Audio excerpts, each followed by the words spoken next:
Sharon Tate was a rising star and nearly 9 months pregnant when she was viciously murdered along with 4 friends in August of 1969 by members of the so-called Manson family.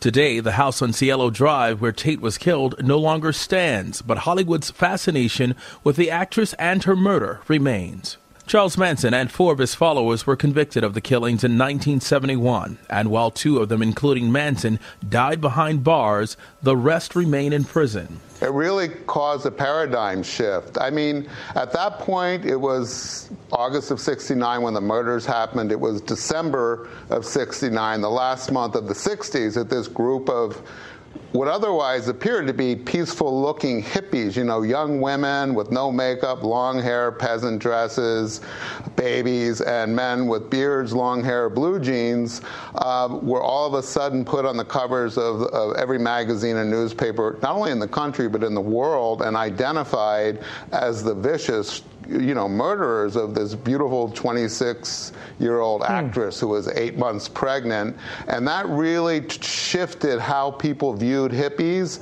Prior to then, you know, it was mostly they were, you know, harmless, using drugs. A lot of parents were worried about their kids becoming, you know, losing their own ambition. But all of a sudden, they kind of mutated into these monsters that they saw on television every night as you know, media covered this for the next year and a half during the trial. And they really lived up to that monster image, and it made people for the first time really frightened of kind of the revolution that was happening in America at that time. It put an end to it, more or less. Then I have to ask you this final question. Was that orchestrated? Was Manson used by some nefarious force in America to that end? Unfortunately, the reason the book took me 20 years to write was I wanted to say definitively it was. I can't, and I'm being honest here, but I do think I present a good case that it's more likely that it was orchestrated than that it wasn't. And a lot of that you'll see in what I am able to prove about how Bugliosi covered up so much information, suborned perjury at trial. I mean, these verdicts should have been thrown out. In fact, Bugliosi's co-prosecutor, Stephen Kay, when he saw the information I had, and he knew the case as well as Bugliosi, he said to me, he goes, I don't know what to think about this anymore. Wow. And he encouraged me to take it to the head district attorney of Los Angeles at the time. I said, what will he do with this? And he said he might have to throw out the verdicts and order new trials. You're never going to think of Los Angeles as the major crime city the way they did with the Manson murder. Life magazine published the photograph of Charles Manson on the cover, and he looked wild and crazy. And I think people in the United States seem to like horror pictures. They go to the movies and they see the Halloween movies and everything. Well, here the people had a real live monster who could convince young people to commit murder for him. After the Manson File came out, and that was really the first book that ever even presented Charles Manson not only in a sympathetic way, but merely presented him as a human being. So it created quite a stir, and I said on national TV that Vincent Bugliosi had conducted a show trial, that what he presented as the narrative of the crimes, this whole Helter Skelter, race war, Beatles theory, was not true. I welcome this kind of examination. You are free to do as we tell you. You are free to do as we tell you. His head could be seen to move violently forward. Back and to the left. Back and to the left. That's why I don't read the newspaper. I'm a man. I'm 40. What did the president know, and when did he know it? I began by telling the president that there was a cancer growing on the presidency. As of now, I am in control here in the White House. This is crack cocaine from the White House. It could easily have been heroin or PCP. It's as innocent looking as candy. Good evening. This is Mae Bressel in Carmel, California. Anybody who's not willing to change based on what they learned is ignorant. Coffee's for closers only. I think we've given you enough. On to Chicago and let's win there. Keep hope alive. Keep hope alive. Keep hope alive. This is the Midnight Rider News Show with S.T. Patrick. Hi, this is Brad Schreiber. You're listening to the Midnight Rider News Show with S.T. Patrick. Hello, America and the world. Welcome to the Midnight Rider News Show. I'm S.T. Patrick, your friendly neighborhood host, traipsing and traversing through the trials and travails that have so tempestuously and untruthfully been blasted into your eyes, ears, and minds by the state-sponsored talking heads, the court historians, and the textbook conglomerates that control information today. Tonight, we have episode 133, Nikolas Schreck on Charles Manson and the Tate-Labianca murders 50 years later. Our guest tonight is Nikolas Schreck, the author of the Manson File, and he'll join us next in the midnight hour. Now, we only have a mild cleaning of the castle tonight, and it concerns our magazine, Garretson. Now, I call it a magazine. It should really be called a journal. Our last issue was 252 pages. I think it's hardly a magazine at that point, but there may be a lot of you out there that are coming here tonight for the first time. I know Nikolas has a large following in the Manson research community himself. So for everyone out there, I would like to tell you about Garretson, the Journal of History and Deep Politics. Now, what we do in this work is we simply challenge. We really challenge the historical establishment. We challenge the mainstream media. We challenge those mythological narratives so prevalent in schools today. And we touch on many issues, current and past. And they're issues that you would expect us to touch on if you've heard this show before. Issues like the Kennedy assassinations and Watergate and 9/11 and Jonestown, the Julian Assange stories, and so much more. So if you'd like to check out Garretson, the Journal of History and Deep Politics, and if you'd like to find out where it can be purchased, you can go to midnightwriternews.com. That's Midnight Writer, and writer is spelled with a T as in someone who writes. midnightwriternews.com. You can get all the relevant information there. You can also follow us on Twitter at Garretson Journal and at MWN_ST Patrick. Both of those are also on the website if you need them again. So we'll be right back with my friend Nikolas Schreck. This is Joseph E. Green of JoeGreenJFK.com and the author of the zine Intro to the Jonestown Massacre Conspiracy. November 2018 will mark the 40th anniversary of the massacre at Jonestown, but many questions still left unanswered. For more on Jim Jones, Jonestown, and the research of John Judge and Mae Russell, listen to episode 80 of the Midnight Rider News Show. Our guest this evening is someone I speak to annually on this show, usually in October, which of course means that we don't talk as much as we should, and I know that. But it's someone whose work that I do admire greatly, especially on this topic. Now, Nikolas Schreck is the author of the Manson File, the newest edition of which I will absolutely be badgering him about this evening, and he's also the director of Charles Manson's Superstar. Now, this year does mark the 50th anniversary of the Tate-Labianca murders, and there's been just a deluge of material coming forth from that. I'm sure Nikolas has quite a few opinions on that as well. So, joining us from Germany tonight, this is Nikolas Schreck. Nikolas, how's Germany this evening? Germany is cold, but it's my home, so I'm happy to be here. Well, being in Illinois this time of year, I understand what that's like. We've been dipping down recently into the 20s overnight, so it's a lot easier to sleep. But the holiday spirit's coming around, so it's getting a little frigid here as well. So I absolutely do understand that. Well, it's still atmospheric and Halloween-like here out in the forest in Berlin, so it's appropriate to speak of the matters we will speak of tonight.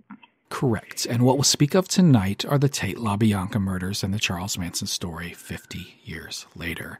Now, it was August 8th and 9th of 1969, and it is so hard to believe that it's been 50 years, a half a century.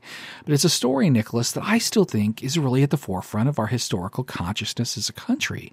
This was the 50th anniversary, but you still see multiple books released every year. You still see a plethora of documentaries, some with some sort of value and some that are truly dreadful. And you also see commemorations because it was the 50th anniversary, and you took part in a few of those as well. You did a very well-attended talk in Los Angeles. I believe it was sold out. But you also spoke to the LA Times while you were in the States, and you have a few other presentations planned for the remainder of this month. But what was it like being a part of this anniversary of such a story?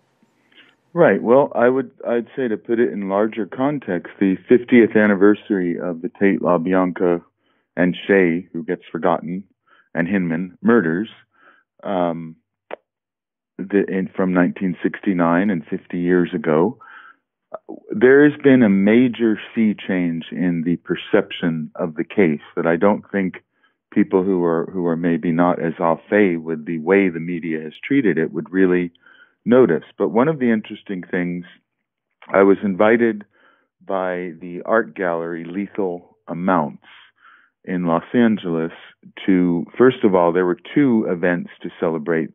If you want to say celebrate, maybe memorialize is the better word, the 50th anniversary. And one was a unique and probably never to be repeated again exhibit in the Lethal Amounts art gallery of many of Manson's personal property, his letters from his friends and collectors of Manson memorabilia that I helped to gather and brought them together. People like Ben Gurecki, Derek Hayes, Dennis La Calandra, and many others, people that had known Manson for years or who had collected rare Manson material. So first of all, there was this quite extensive and very well done museum quality exhibit about Manson. And the interesting thing was, it was not controversial in Los Angeles on the anniversary of these murders. It did not, it was very well attended, but it didn't create the kind of friction and controversy or stir up the hornet's nest of, the usual hysteria that Manson did. So it's very clear that now that the Wicked Witch is dead, it's finally just being looked at as a historical event rather than a current danger. So that was very interesting, the way that was received. And so secondly, as part of this week-long memorial of the 50th anniversary, on August 10th, the 50th anniversary of the LaBianca murders, actually just by coincidence, right near the house on Waverly where the LaBiancas were slain, at the Zebulon Theater, the 30th anniversary showing of my film Charles Manson Superstar was held, and it actually premiered in Los Angeles on August 10th, 1989, which was the 20th anniversary of the murders. And so I was there on the 50th to show the film again, and it was a sold-out event. And afterwards, I gave a lecture concentrating particularly on the title of the lecture is What Hollywood Doesn't Want You to Know About the Manson Murders, or Once Upon a Lie in Hollywood. And I addressed the very odd and cryptic messages that I think Tarantino was concealing and hinting at in his film, which is maybe something we can touch on. So the lecture was very well received. The exhibit was very well received. And as a sign of how things have changed in the 50th anniversary, the Los Angeles Times, which, I would think many of your listeners would know, was perhaps the principal purveyor of the cover-up of what the Manson murders, so-called, were really all about, because the Los Angeles Times reporters, Dial Torgerson and Jerry Cohen, are who participated with Lawrence Schiller in putting across Susan Atkins' fake confession. And the Los Angeles Times, although they did do some decent reporting, getting into the drug dealing of Wojtek Frykowski and all of that sort of thing, at first, really the Los Angeles Times really for decades has pushed Helter Skelter and Bugliosi and, the mindless disciples of a cult leader killing at his orders and basically the cover story. So what was interesting is the Los Angeles Times, of all mainstream sources, interviewed me and included clips of this interview in their documentary that's online called L.A. in the Time of Manson.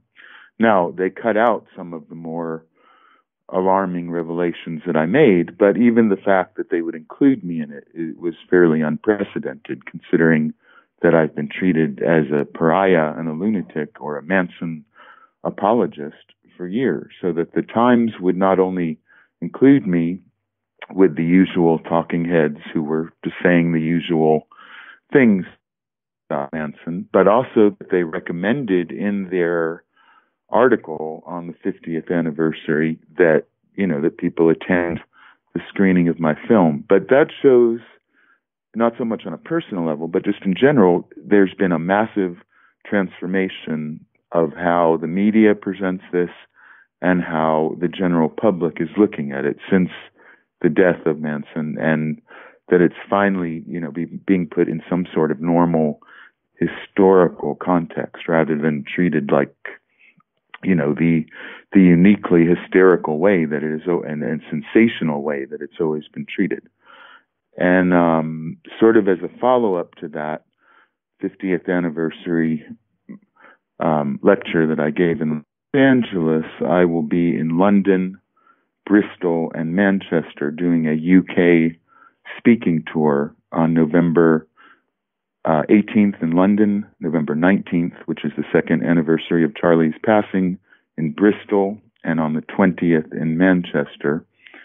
And I'll be giving a lecture entitled The Charles Manson Conspiracy at those three events in London. And that too is part of the 50th anniversary. And to cut you off at the pass, yes, the Manson File final ultimate edition is being laid out and pasted up right now. Nice, and tomorrow nice. I'm meeting with the gentleman who's doing the layout and graphics to finalize it all. So that will be in your hands and in the hands of your listeners as soon as we can possibly arrange that. Excellent. But that's ready to go. So that was at least my personal participation in the 50th anniversary. But I think we should discuss how the whole case, how the public and the media and even mainstream books and films are changing the way they look at it after all these decades.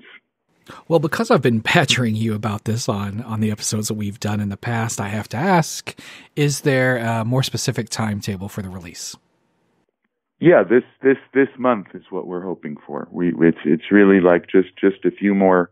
I had hoped to get it available even for the people that are attending the London, Bristol, and Manchester events, but I'm not sure it will be ready then. But we were aiming to do that, so it will be, within weeks. We're aiming to get it done. Are you, or is there any part of you that's at all surprised how much public interest there still is in the Tate-Labianca murders and Charles Manson? No, not really, because I personally just receive a bombardment of proof of the public interest every day, through personal correspondence and people giving me information and asking questions about it from every imaginable field. So to a certain degree, of course, it's like a niche interest, but I can see the massive public interest in this has never died down, and it seems to have only grown since Manson's death. Because, I think there's maybe a little bit of burnout from some of the rather mediocre TV documentaries that there have been just to cash in on the 50th anniversary. But the interest has not subsided a bit. And I would say it, in the late 90s, it sort of seemed to be dissipating. But, as a witness of the way this phenomenon has developed, I think it's at an all-time high now. And I think people are finally realizing that they've been lied to, even though maybe only in a subtle way. At least they sense that there was a lot more to the story than they ever knew. And of course, now that most of the major players are not in this world anymore, it's slowly little fragments of the truth, but also fragments of disinformation to counter the truth are surfacing.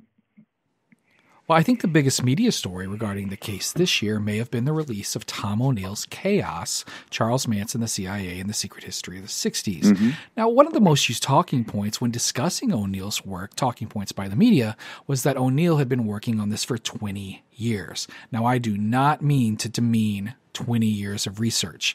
That is an incredible amount of time to spend on one story, just doggedly chasing the story. That is 2 decades of work. That is amazing.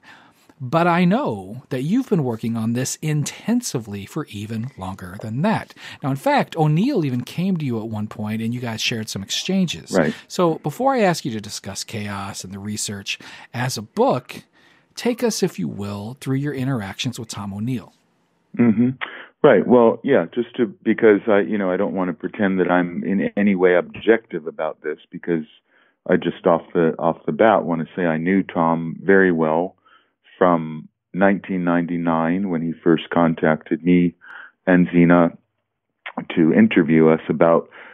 At that time, he had been assigned by Preview magazine, which was a now defunct movie magazine like Entertainment Weekly, something of that ilk, to write something for the 30th anniversary of the Manson murders.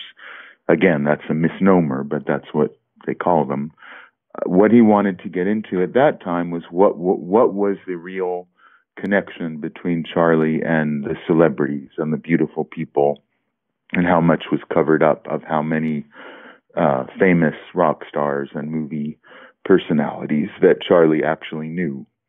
And so that was what the purview of this article that he had been assigned to write was. So we met him in 1999 at El Coyote Restaurant, which was the restaurant where Sharon Tate, Sebring, Frykowski, and Folger had their infamous last meal before returning to Cielo Drive later that night. And we survived the bad Mexican food, and we got along quite well. And at that time, I had already learned what the murders were basically about. I had learned from Ferdinand Main and Gene Gutowski, who had, opened up to us about the fact that everyone in Polanski's circle knew that Wojtek Frykowski was a drug dealer, and of course Jay Sebring was one of the main drug dealers, known as the Candyman to the Hollywood elite, and that a drug delivery had been made that night, and that the murders were a consequence of an argument between people they knew, drug dealers who rival drug dealers. And everyone knew that in the Hollywood world. All of the rock and movie industry people who were part of what was known facetiously by the people involved in it as the Roman Circus or the Roman Empire. In other words, the friends of Roman Polanski and his hedonistic playboy world that he was in at that time.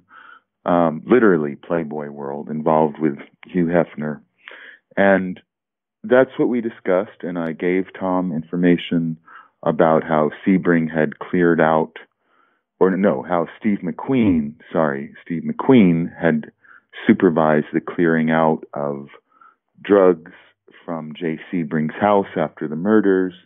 And, we got into all the celebrity connections. At that time, in 1999, I was not interested in writing another book about the case, and I even thought, well, I don't even want to take on the trouble and all the controversy I will have to deal with if I get into this.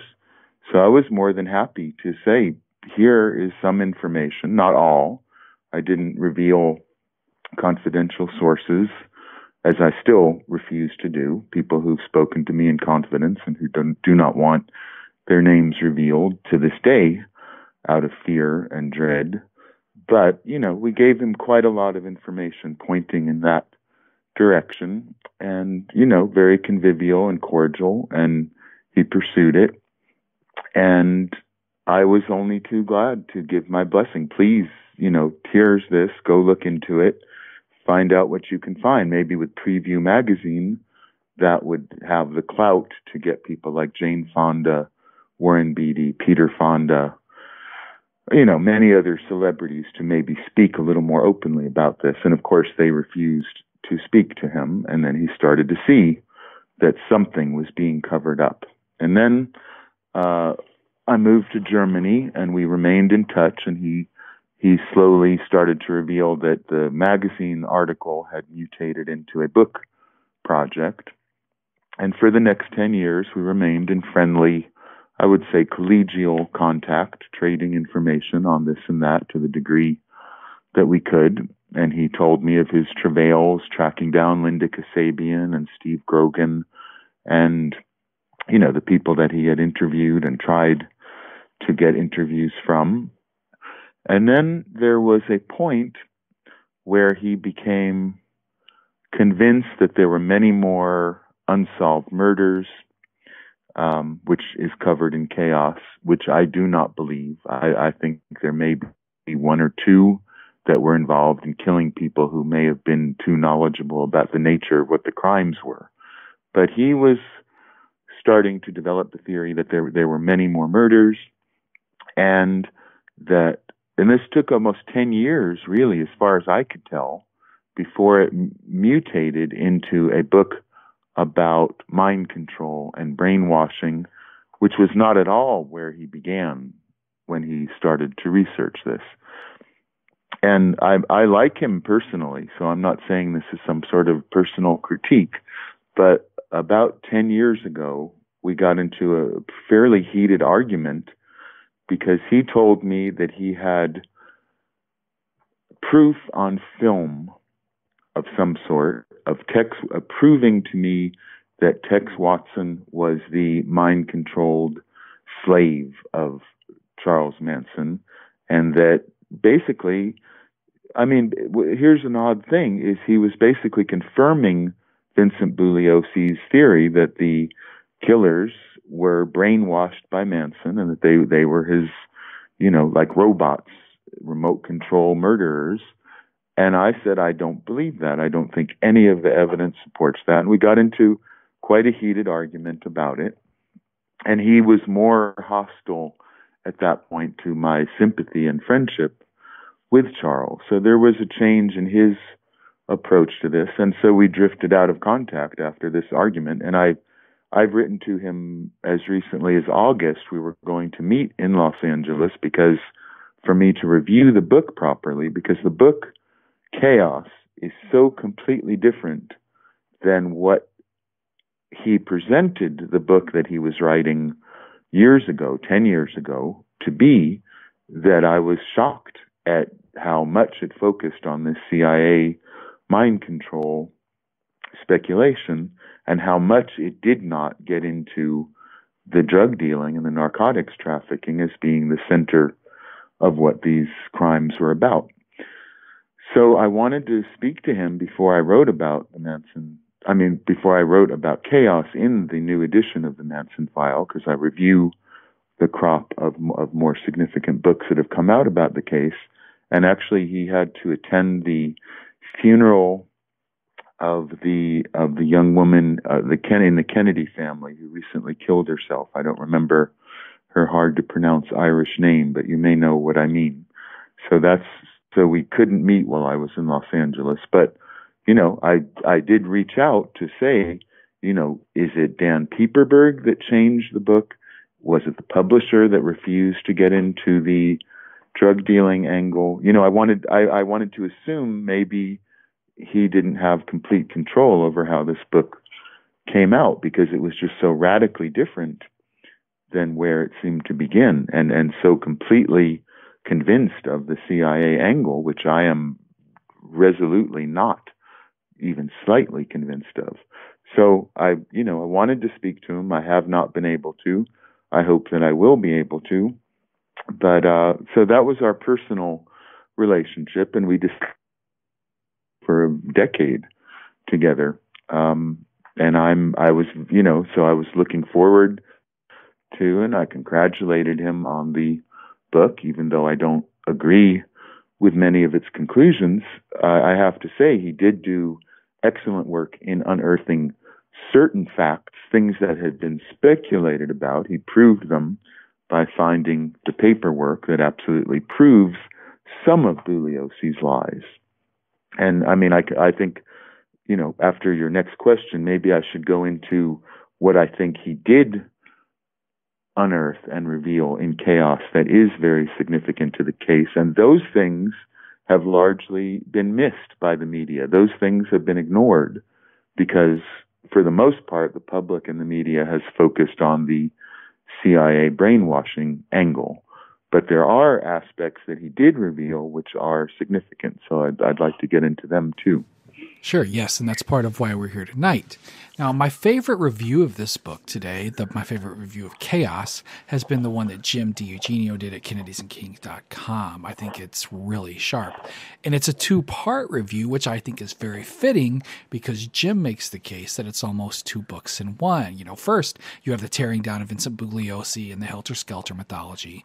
And then second, you have the whole CIA mind control aspect. Now, Jim had very high praise for the first part, and I guess I would use the word lukewarm to describe the praise for the second. But in Tom O'Neill's defense, he did say publicly that he waited this long to publish because he absolutely wanted to prove the CIA connections. He wanted to prove the mind control angles, but in the end, he just couldn't. So He ended up reporting what he found without really stating any sort of definitive motive, and then he sort of just lets the reader take it from there and assume or link as they wish. But he did say that he didn't find any conclusive proof of mind control. Well, that's true, but the way it has been presented, yes, he himself admits he didn't come to a firm conclusion. Let me put the whole thing, the overview of what I think is valuable and what is very misleading about the book. And I personally tend to think it must be the publisher and Dan Piepenburg, the co-writer who inherited the task of organizing this massive manuscript into a publishable product that could be sold to the mainstream audience. I would like to think that it must be tampering and interference from those two parties that led to the kind of...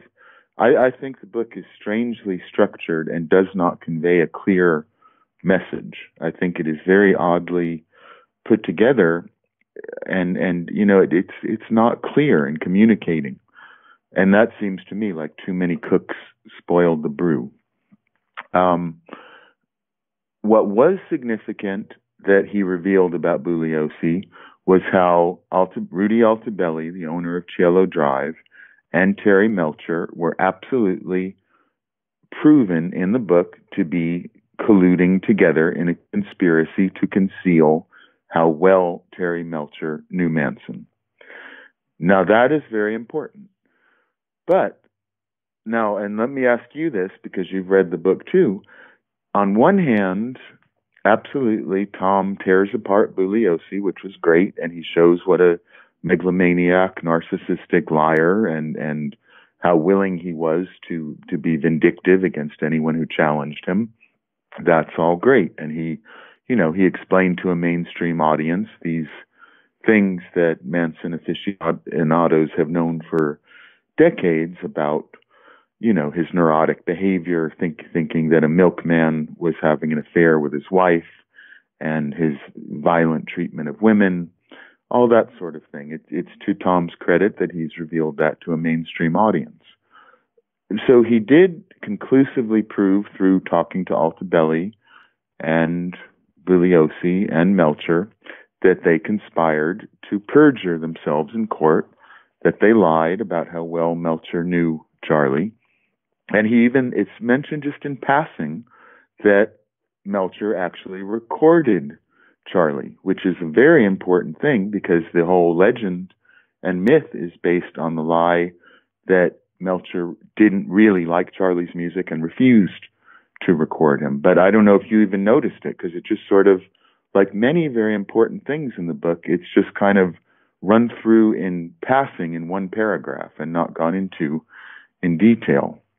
And actually some of the most important things, which again, to Tom's credit, they're hidden in the footnotes at the back of the book. For instance, he has Stephen K. admitting something that I made clear in the Manson File, over 10 years ago, that the story about Dennis Wilson meeting Charlie through Gary Hinman, that was never clarified before or understood. Most people have heard this fairy tale about how Dennis Wilson picked up some of Charlie's girls hitchhiking, and that was how he met. But actually, Stephen K.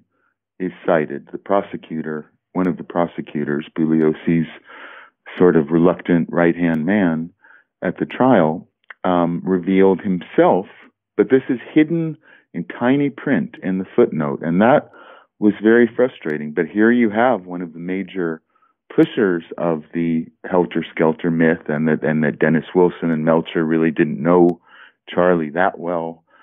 That whole legend, here he's admitting that Gary Hinman was the connection between Manson and Dennis Wilson, and that, of course, is very significant to how deeply enmeshed in the murders in general Dennis Wilson and the Beach Boys were.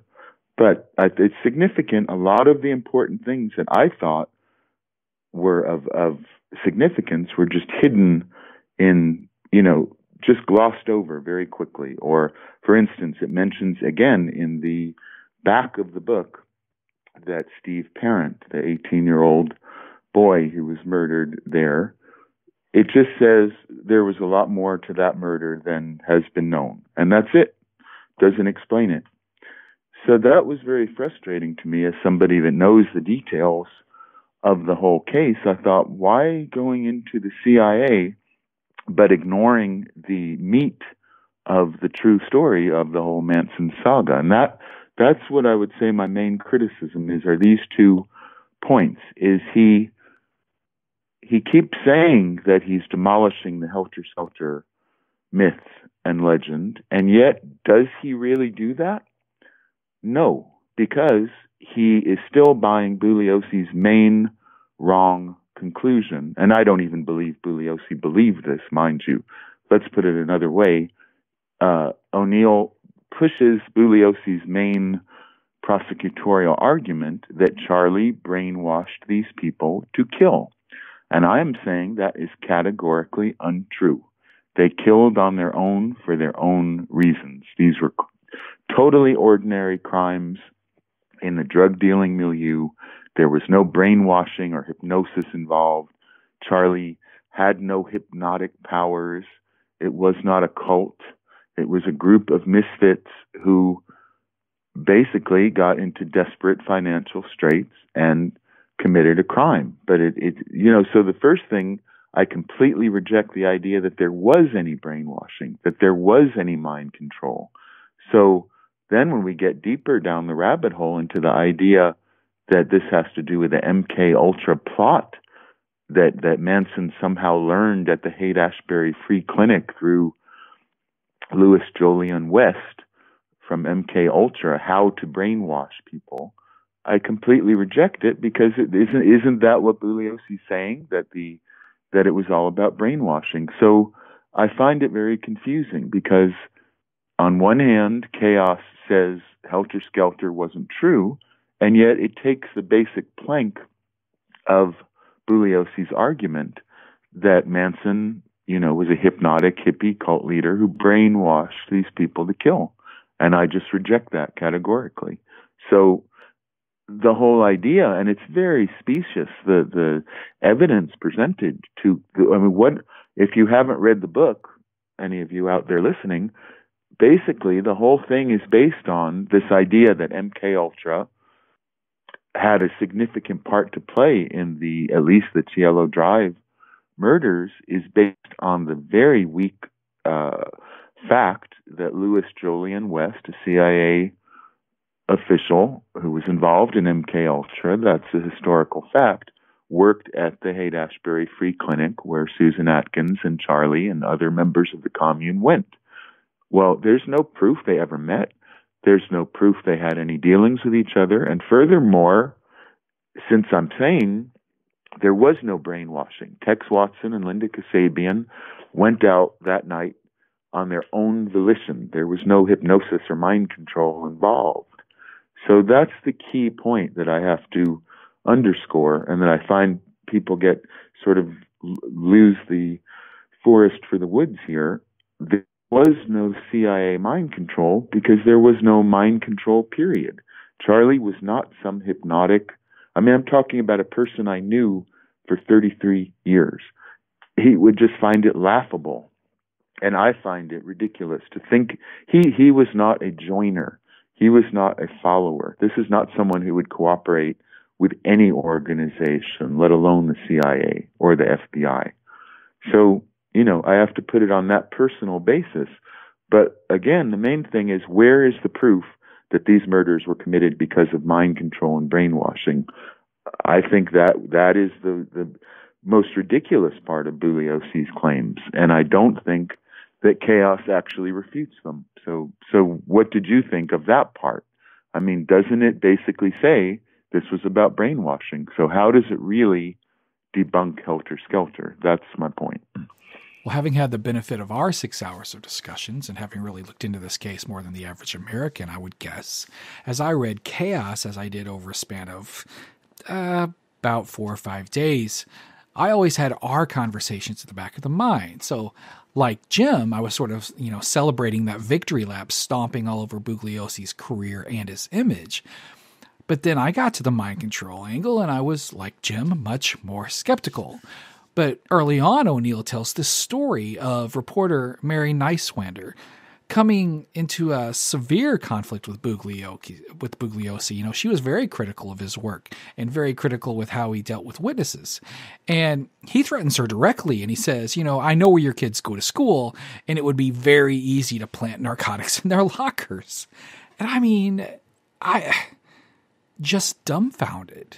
That and the Susan Atkins story, which we'll discuss later, those were things about Bugliosi that I think everyone should know. Everyone with even a minor interest in this story, they should know those stories.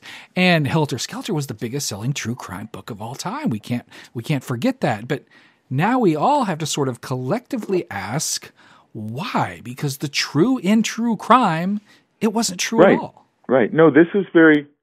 It's very important that he finally revealed what a vindictive piece of crap, litigious and maniacal in defending his reputation and using any underhanded methods. And this is largely why so much of the untruths and lies have prevailed over the years, because people were frightened of Bugliosi and others like him coming after them to smear their reputation. If anyone dared to impugn his Helter Skelter theory, which was the base. But so yes, it does reveal him personally. Another flaw that I see, I know probably I'm too deep into it. And so, yes, it's definitely some progress to finally reveal on a personal level what an awful human being and how unreliable Bugliosi was and the extent he would go in his mendacity. That is important, and he'll never recover from that. And as I'll get into, there have been other attacks on Bugliosi from other quarters.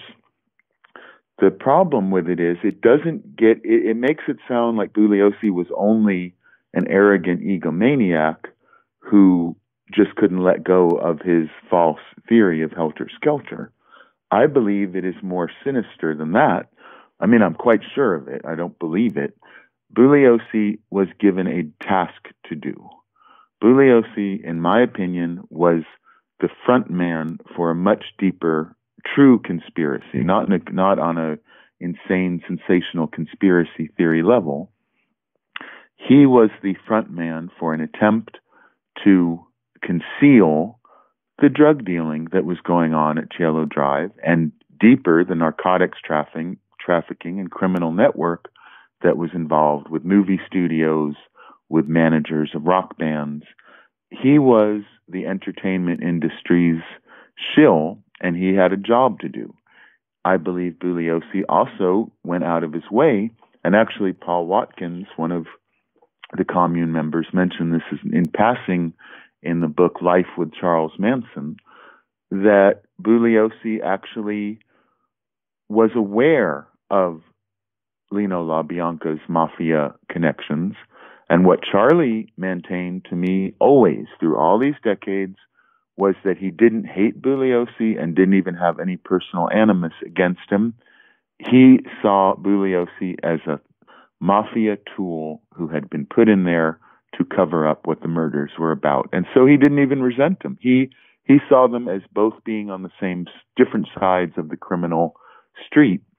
What he didn't like was that he felt Bugliosi betrayed him by pushing this ridiculous Helter Skelter legend. And then this is something we should get into too. The fact is, Charlie did not do a lot to counter that himself, because in my view, after all these years, my conclusion is Bugliosi and Manson, in a bizarre way, both worked together to conceal what these crimes were about in their own way. Nobody involved wanted anyone to know the truth about what really happened. Yes, and that's really always been hard for me to understand. Why did Charles Manson not spend more time factually debating the Helter Skelter myth? I can't give you the conclusive answer to that, and I write about it in detail in the new Manson File, what my final conclusions about what his motives and actions were. Number one, it's true, as many people have pointed out, that he followed the old underworld criminal code, that you do not snitch on what other criminals did. You don't get into it. You don't talk about it. You don't reveal it. And I think that is certainly true. And I think there were many more people involved as beneficiaries of these crimes than we know. That's one thing. And he hinted at that, and he as directly as he would in his metaphoric way, implied that he was not going to speak about what really happened because he would be killed in prison if he had during the early days of his incarceration. So there were other levels of these crimes that were concealed. I do not believe they had anything to do with the government or the Central Intelligence Agency. They had to do with organized crime and drug dealing, period. That is, from these decades of looking into this, I've never seen evidence pointing to anything else. And that's even what people close to Polanski have told me. So, to me, that's not a theory. That's what I know to be true from Charlie and from people involved with Tate, Sebring, Frykowski, and Folger directly, not secondhand, directly. So Bugliosi is a more sinister character in my mind than O'Neill presents him as a kind of arrogant buffoon. But who was he working for? Who was Bugliosi working for? What was his mission? Why did he so hysterically and tenaciously hang on to this lie? And then you got to get into something that's not even mentioned in the book. I find it strange that if you're going to get into the CIA connection to this case, the CIA connection is to Vincent Bugliosi, in that Bugliosi dedicated the greater part of his life to demolishing the idea that Lee Harvey Oswald was part of a conspiracy, and pushing the lone nut idea that Oswald acted alone. That is a very significant part of Bugliosi's life that Chaos doesn't mention at all, which is weird, because we now know that Bugliosi actually had correspondence with and apparently set up a meeting in London with one of the main CIA officers who is believed to have been Lee Harvey Oswald's handler, which I'm sure you remember because we've discussed that privately. So that, this makes Bugliosi much more a tool of governmental and organized crime and entertainment industry forces. I don't think he was acting on his own. I think he was an ambitious person whose ego allowed him to be manipulated into this role. But why ignore Bugliosi's intense role as a defender of the Warren Commission and a supposed debunker of any so-called conspiracy theory suggesting that John F. Kennedy died as the result of a conspiracy, which I think any sane person, based on the evidence, has to conclude. Why is that not in Chaos? Because that is the real CIA connection here. Who was Bugliosi working for? Why did he dedicate his life to, his ridiculous book, which anyone who knows anything about the JFK case has to find laughable? I think those are significant factors that are missing. So while it does show us the human failings and weaknesses and lying of Bugliosi, I don't think it really gets deeply enough into just how troubling a figure he really is when you think about who qui bono, the old Latin question, who gains, who benefits from all this? Why did he dedicate his life to this scapegoating of Manson and of Oswald, the two main scapegoat fall guys of the 60s? Why was he given that role? I think that's a significant question to pose. So who were sort of playing Geppetto to Bugliosi's Pinocchio? Do we have specific names? Yes. I think I know their names. Robert Evans, who died just recently, and this is a significant factor in the whole drama of the 50th anniversary. Robert Evans, for the producer in the 60s and 70s, who took over Paramount Studios production under the mentorship of his padrone, Sidney Korshak, who was one of the most powerful mafia attorneys in the world and who was basically Bugsy Siegel's replacement as the East Coast mob's man in Hollywood. Who I can tell you the names. The people who orchestrated the cover-up of at least the Cielo Drive and Labianca, what these murders were really about. The people who were really involved with the cover-up were, from different angles, Evel Younger, Sidney Korshak definitely came in at the moment that Polanski returned from London after his wife was murdered. Sidney Korshak was right there at Paramount Studios, conniving with Robert Evans to conceal what really happened.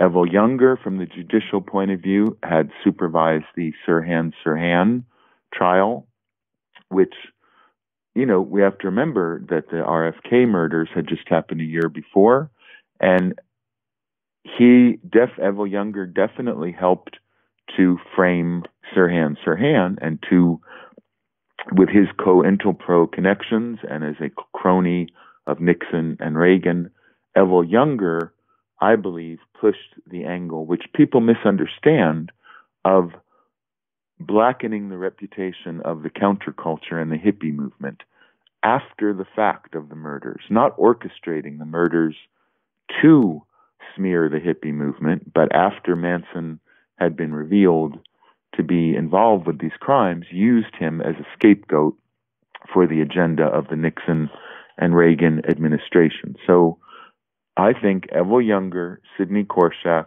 and Robert Evans were the main figures who had the power and the pull with the media, with the judiciary, to pull strings to make sure that the story was presented the way they wanted it to be presented. And I don't think there's any doubt. I'm sure there were other names we may never know, but as far as people powerful enough in Los Angeles to push this agenda, I think they are the trinity of evil, so to speak, who were behind the whole cover-up. And I think the general public doesn't understand that when they are decrying Manson as a cult leader and as the scum of the earth and someone who hypnotized innocent middle-class children to kill for him, they are being distracted by the misdirection of criminals themselves, like Korshak, Evans, who was involved in the Cotton Club murders, of course, and was himself a cocaine trafficker, like his friend Jay Sebring, and Evel Younger, who was known even by people who admired him as Evil Younger for his underhanded, unethical behavior. So to me, that's not a mystery. Those are the three figures who had something to gain and who had the clout and power to put across this conspiracy cover story that has lasted this long. But now that Robert Evans has recently passed, there should be a chance that more people will talk about his involvement. Yes, I do. There's not many people left because they're all around his age and they're, late 80s. Most of the people directly involved, even Roman Polanski, is now 84, 85. There aren't many witnesses to what happened, but Evans bragged about his involvement in the cover-up, just as Gene Gutowski, Polanski's friend and producer and business associate, basically when he admitted these things to me, he didn't do it like, oh, how terrible it is. He was sort of proud of the fact that his friends had managed to push this reputation-protecting cover story. I mean, these people were very cynical and amoral. Now, another very important factor which suggests that, yes, I do believe that with the passing of Robert Evans, some of his associates may be less afraid of being sued or killed, because let's face it, Robert Evans was known for arranging hits, and we don't know exactly, although I'm looking into this right now, what his role was in the murder of Roy Radin in the Cotton Club murders, which were very similar to the same drug-dealing milieu of what was going on at Cielo Drive with Frykowski and Sebring.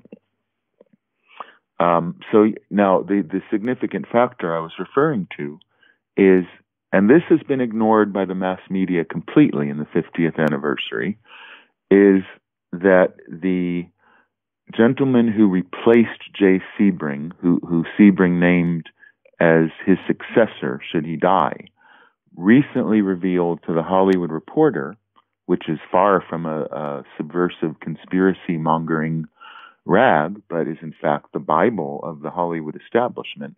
In the Hollywood Reporter, Jay Sebring's subordinate, the fellow who took over from Sebring as the head of Sebring International, and his successor, admitted that he knew that Sebring was a drug dealer, that, as I mentioned in the Manson File, that he was known to all and sundry in the Hollywood elite as the Candyman, and that he was certain that it had nothing to do with Helter Skelter, the murders, and that what he claimed was that there was a dispute between Manson, Sebring, and Frykowski about a cocaine delivery that led to Manson seeking revenge. I don't believe that's exactly true either, by any means. That doesn't fit into anything I've learned. It doesn't mean that something like that didn't happen, but this is a huge breakthrough in, it's not me, the crazy Manson apologist, saying this. This is a close business associate and friend of Jay Sebring saying he never believed in the Helter Skelter race war theory. In the Hollywood Reporter, he's saying that Manson knew Sebring and Frykowski, which totally debunks the foundation of the cover-up, which the murderers and Bugliosi and everyone involved, including the families of the victims and the members of the commune, all of the different players in this drama have all conspired to make it seem that Sebring and Frykowski did not know anyone in the commune, especially Tex and Charlie. And that's just not true. So this is probably one of the most significant breakthroughs that we've seen. I would say more than Chaos, although Chaos is important, and Tom deserves credit for what he did reveal. That revelation from someone that close to Sebring is pretty conclusive of what I've been saying all these years, that everyone in that circle who knew Sebring, Frykowski, Folger, and Tate knew what these crimes were about and went along with the cover-up. And in fact, as I get into in the Manson File, they were guilty of obstruction of justice because they knew, I think many of them, who was behind the murders. And because they were frightened or were hoping they wouldn't be arrested because they were hoping their names would not be dragged into it, they did not go to the police and even talk about this. So that's a very significant factor that's been, strangely, although every little detail of this case, gets echoed in the media and picked up by other news stories, this very recent August 2019 story about Sebring's successor admitting it was about drugs, that Sebring was a drug dealer, and that the victims knew Manson, at least. That's a huge breakthrough. That is a huge breakthrough, correct. Now, you mentioned earlier that you believe that Quentin Tarantino was leaving hints within Once Upon a Time in Hollywood, as poor of a film as that was. What were those hints, and why do you think he left them? Well, in my lecture in Los Angeles, where I brought this message to the belly of the beast, Hollywood itself. There's several.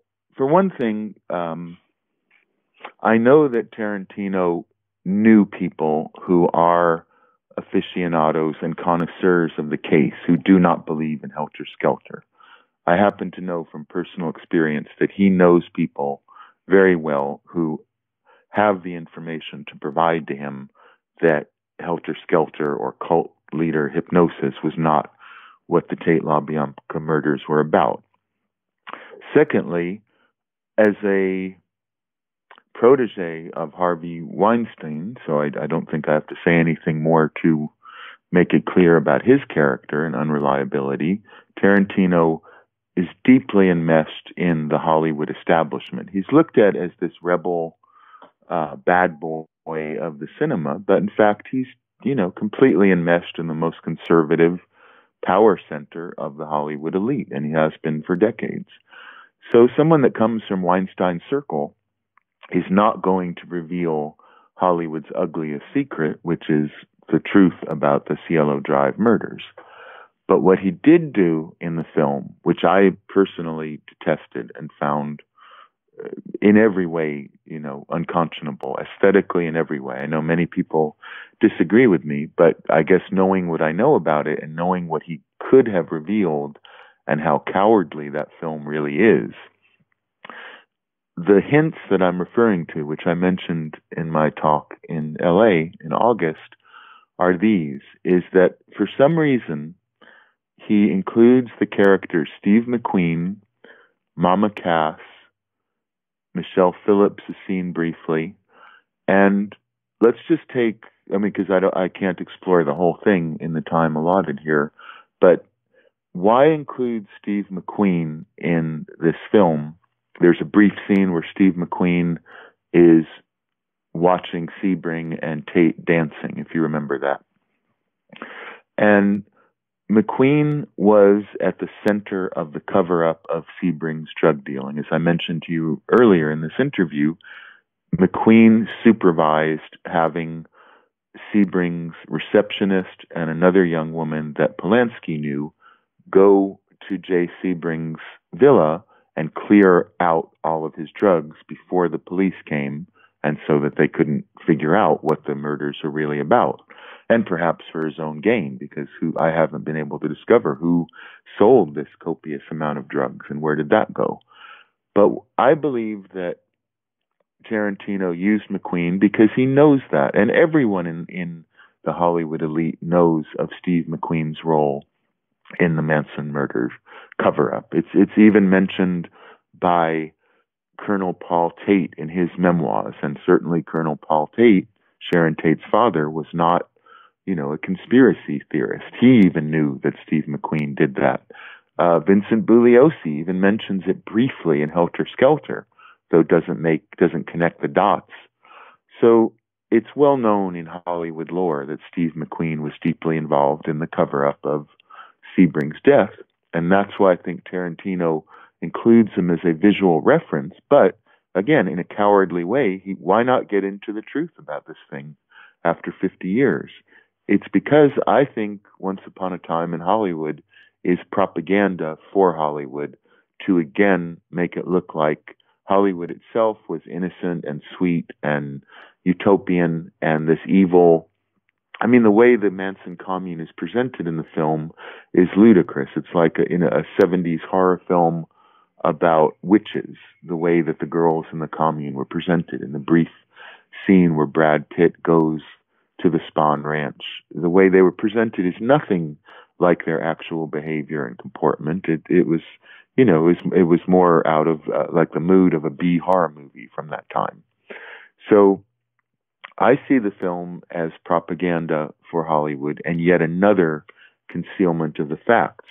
And the other thing I'll mention is Tarantino including Cass Elliot, or Mama Cass, as her nickname was, the singer from the Mamas and the Papas, who knew Charlie very, very well, and knew Susan Atkins, and who had the commune often at her house, where Frykowski and Folger and Tate and Sebring were frequent guests. She was a major connecting point between the worlds of the Spahn Ranch and Cielo Drive. He also has Mama Cass briefly in there. Now, as Mama Cass admitted to the songwriter Jimmy Webb, who wrote many of the most famous hits of the 60s, and it was a rumor I'd heard going back to the 1980s, but it was confirmed by Webb recently, that Mama Cass had gone to the Cielo Drive house that night to score drugs very late in the night, early in the morning rather, and had stumbled upon the bodies, freaked out, and left without, of course, notifying the cops. But she did notify all her friends what had happened. And of course, she knew that it was about a drug deal. She believed it was these Canadian drug dealers who Tex Watson was actually trying to frame for the murders. And I've mentioned them in previous broadcasts, Harrigan and Pick Dawson especially. So why would Tarantino include McQueen and Cass? I think he was hinting at his knowledge of these fairly well-known pieces of Hollywood folklore. In the 3 episodes that you and I have done, we've talked about some of the horrible depictions of both Charles Manson and the family, the so-called family. And there have been multiple terrible documentaries, terrible biopics. Mm-hmm. And I just have to ask this because it interests me at some level of bad. Right. I'd like to know the worst. When was that moment when you said, oh, this one is the worst I've ever seen? I have to say, I think those scenes at the Spahn Ranch in Tarantino's film were some of the most ludicrous and laughable I've ever seen, and their exaggerated, witchy portrayal of the women, turning them into these menacing horror figure characters. But to me, there's not a doubt that actually the worst of all the movies about the case is probably the one most people know best and who love best is the Helter Skelter TV movie from 1976. Right. I mean, to me, that is a laughably bad piece of propaganda. And of course, to most people, they think that's the truth. In fact, most illiterate people couldn't get through Bugliosi's book. What they know of the case comes from that movie. So I would say the Helter Skelter movie from 76 is one of the worst. Now, I have to admit, I am so sick of the exploitation of Charlie in these films. I haven't seen Charlie Says. I saw a little bit of it. Do you know about that? Yes, but I haven't seen it. Yeah, I saw little bits of it, and that sort of takes a politically correct feminist take on Manson as the privileged white male dominating the women.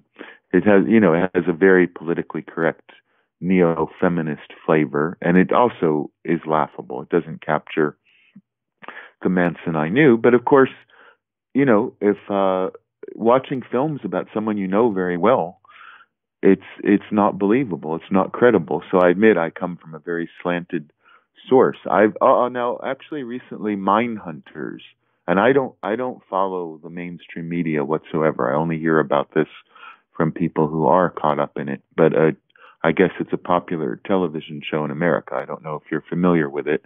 They recently had the same actor who played Manson in Tarantino's film play Manson again in an episode of Mindhunters, in which they sort of hinted that maybe he wasn't as involved with the crime and that Tex Watson maybe had more to do with it. There was some subtle suggestion of that. So that is part, again, of not a completely satisfying, but at least noticeable trend of moving away from Helter Skelter. But yeah, as far as the worst Manson movie, I'd have to say the most damaging and, laughable is definitely the 76 production of Helter Skelter, the TV movie. From the crimes that horrified the world.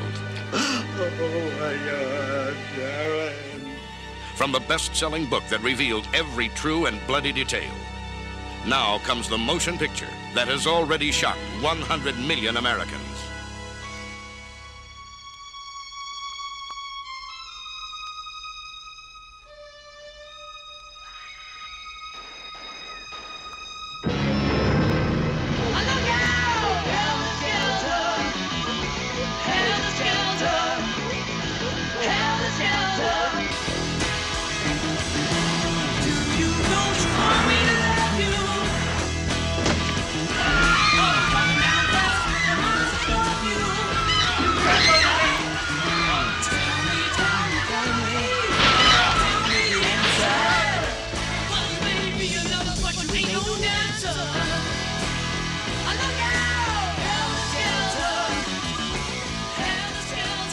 Charles Manson, the father, his family, and their legacy of Helter Skelter. Now, Lorimar Productions brings to full life Helter Skelter, the #1 bestseller, the true story of the Charles Manson murders. I just kept stabbing her till she stopped screaming. I just wanted them to stop! If you don't stop, I'll have you removed. I've got a little system. Call the next witness. You think I'm kidding? Ladies and gentlemen of the jury, Sharon Tate, Jay Sebring, Abigail Folger, Wojciech Frykowski, Stephen Parent, Lino LaBianca, and Rosemary LaBianca are not here with us now in this courtroom. But from their graves, they cry out for justice. You have just judged yourselves. The world had never before witnessed anything like the Manson family. And God help us all if there's anything like it ever again. You say they're just a few? Well, there are many, many more. And they're running in the streets. They're all running in the same direction. And they're running right at you.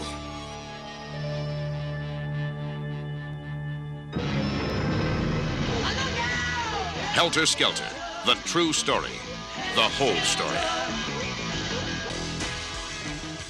The true story and the whole story. You know, it wouldn't surprise me at all if Vincent Bugliosi demanded that both of those lines were in the trailer. That is, by the way, the trailer for the 1976 film, which Nicholas just described.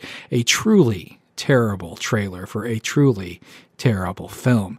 And I'm talking to Nikolas Schreck, the author of The Manson File, the director of Charles Manson's Superstar. And we decided to take some questions tonight for this episode. We haven't really done that before, so we wanted to start doing that in our episodes from here on. So we have a few here from the fine people at the Education Forum. Now, the first one tonight is from author Jim DiEugenio, the author of Destiny Betrayed. Now, Nicholas, Jim wants to know more about how Vincent Bugliosi duped Susan Atkins. Well, one of the core reasons that by any standards of judicial legality and justice that the trial should have been made a mistrial immediately was that Susan Atkins was given a public defender, she was assigned a public defender when she was arraigned for her involvement in the Gary Hinman murder. And then it started to come out because of testimony from another girl, girlfriend of Bobby Beausoleil named Kitty Lutzinger, that Atkins the things that she had told Kitty Lutzinger made it clear to the detectives that this connected to the Cielo crime and not only the Hinman crime.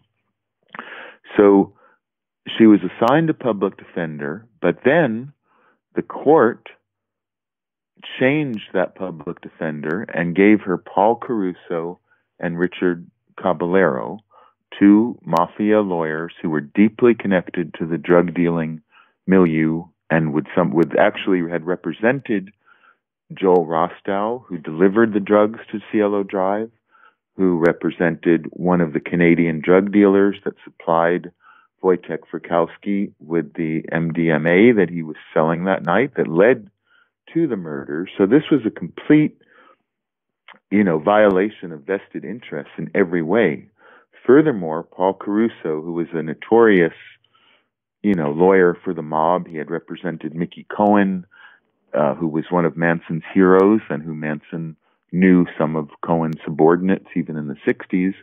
So suddenly this penniless hippie, Susan Atkins, is being represented by consigliere for the mob and people deeply connected not only with drug dealers, which is what the case is all about, but Paul Caruso was a lawyer for the Los Angeles Times, which is reporting or misreporting the story. And in brief, because this is a whole episode in itself, Caballero and Caruso with Atkins, and I'm sure with other shadowy personages who we may never know, probably with Bugliosi himself, if you think about this, helping them to devise this story, sort of like Hollywood scriptwriters coming up with a narrative. How do we conceal that the victims knew the killers? And what they came up with was the basic story that Susan Atkins, her faked confession, which was concocted in participation with Caruso and Caballero, that it was a random crime, that it was committed, as she said early on in her grand jury testimony, to shock the establishment. There was no mention of Helter Skelter or race war or anything like that. So these two very corrupt mafia lawyers, connected with people way too involved with the case and with the LA Times, they invented the cover story. And Susan Atkins then was sent out to, quote, confess this concocted fake story to other prisoners in the jail where she was being held. And she went through many different prisoners who didn't report it to the authorities. What they wanted her to do was to confess this fake story, to get it out there to the public. And finally, she found Ronnie Howard and Virginia Graham, two prostitutes who also had deep connections to the mafia. And I've interviewed Virginia Graham and her involvement with organized crime and Frank Sinatra and Ronald Reagan. She was the woman. So you have to understand, the woman who reported the confession of Susan Atkins, her involvement in Cielo Drive, was a friend of Jay Sebring, a friend of Frank Sinatra.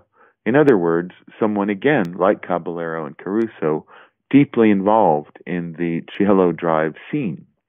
So I believe that Graham was a plant, and she was meant to then tell this confession to the authorities. And then this whole facade, this whole farce was put into play. Then the grand jury testimony of Atkins was delivered, and Lawrence Schiller, we've spoken about him in other episodes, one of the sleaziest and most mysterious figures in the 20th century, who was present in Dallas at Kennedy's assassination, or he was there right immediately after, to befriend Jack Ruby, to get to know Oswald. And, getting into Lawrence Schiller would be too complicated. But he became the conduit to sell Susan Atkins' story to the European and foreign press. And he put together, with Dial Torgerson and Jerry Cohen, also people, Jerry Cohen in particular, deeply involved as critics of the Warren Commission. So Schiller and Cohen colluded together to push this story of random killings that Susan Atkins told through the LA Times and through the international press.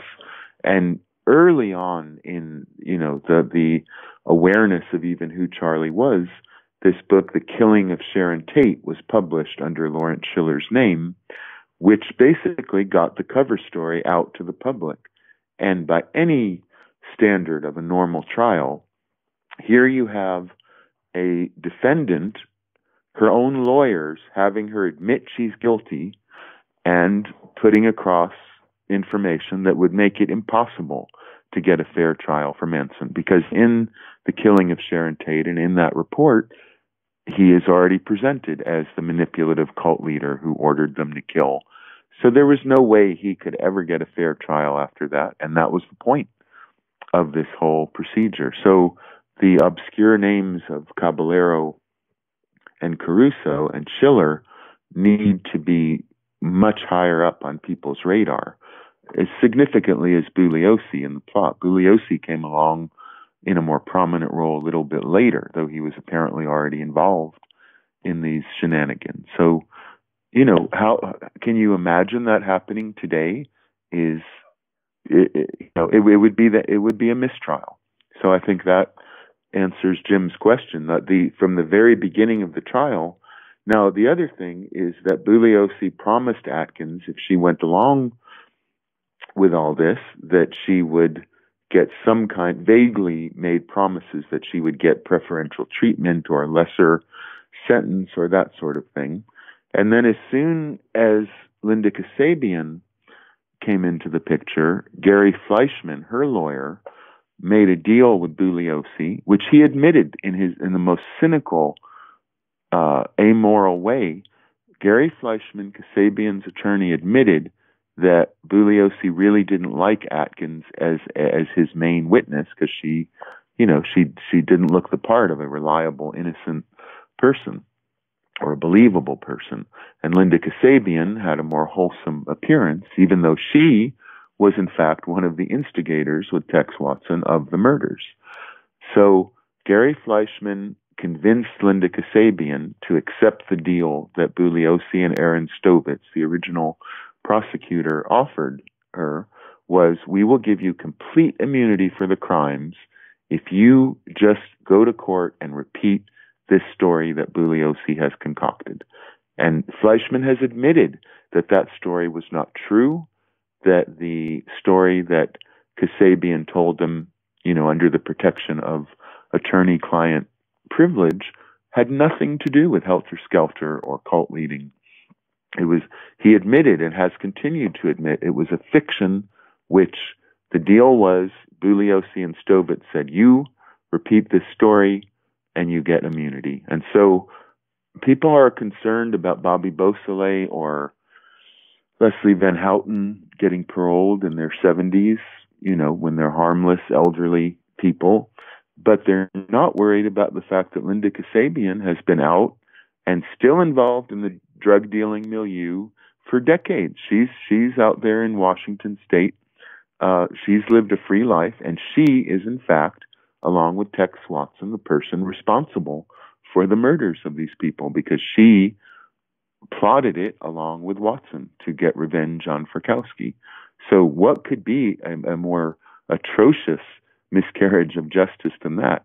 And of course, Atkins is not a sympathetic person to the public, but she was basically a very young, confused woman with emotional problems that was manipulated by Caruso, Caballero, Schiller, and Bugliosi, and then betrayed once Kasabian showed up. It's sort of like casting for a Hollywood movie. Kasabian was better for the role, so Atkins was thrown aside, and Kasabian became this innocent hippie angel. But people should, the two things that maybe people should take away from this, that they should be outraged about, that I've mentioned, is incredible, really. Kasabian, who's responsible for the crimes, is considered an innocent who sort of reluctantly went along with it, and then,